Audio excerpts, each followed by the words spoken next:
నిండు నూరేళ్ల సావాసం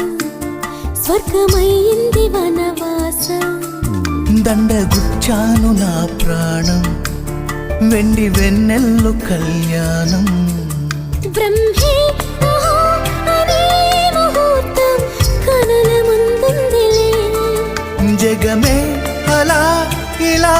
ఉయ్యాలై ఊగి మురిసిందిలే నిండు నూరేళ్ల సావాసం స్వర్గమైంది వనవాసం దండగుచ్చాను నా ప్రాణం వెండి వెన్నెల్లు కళ్యాణం